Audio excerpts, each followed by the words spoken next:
Good morning guys.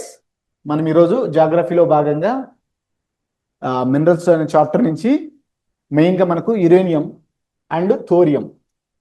Uranium మనకు ఎక్కువగా main ఎక్కడి నుంచి వస్తుందంటే పిచ్ బ్లెండ్. ఈ పిచ్ బ్లెండ్ నుంచి మనకు యురేనియంను మనం రిట్రీవ్ చేసుకుంటాం.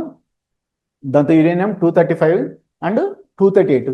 సో ఈ యురేనియం అవైలబిలిటీ ఎక్కడెక్కడ అంటే మనకు జార్ఖండ్లోని జాదుగూడ, ఆంధ్రప్రదేశ్లోని తుమ్మల్లపల్లి.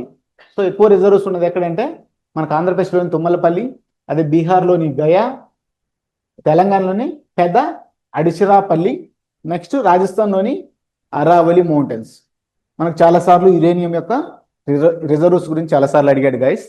అలానే థోరియం మోనోసైట్స్ జార్ఖండ్ హజీరాబాద్, ఆంధ్రప్రదేశ్లోని విశాఖపట్నం అదే వైజాగ్, తమిళనాడులో మదురై, కేరళలో పాల్ఘాట్.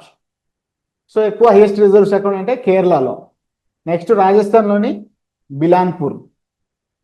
సో ఈ థోరియం అనేది ఏ పదార్థం నుంచి అంటే మోనోజైట్, మనకు శాండ్, ఇసుక శాండ్ ఉంటుంది కదా, శాండ్ నుంచి మనకు థోరియం అనేది లభిస్తుంది. ఈ రెండు ఏరియాస్ నుంచి మనకు ఎక్కువ సార్లు ఎగ్జామ్స్లో అడుగుతున్నాడు. చాలా జాగ్రత్తగా చూడండి guys. Thank you guys, thank you one and all.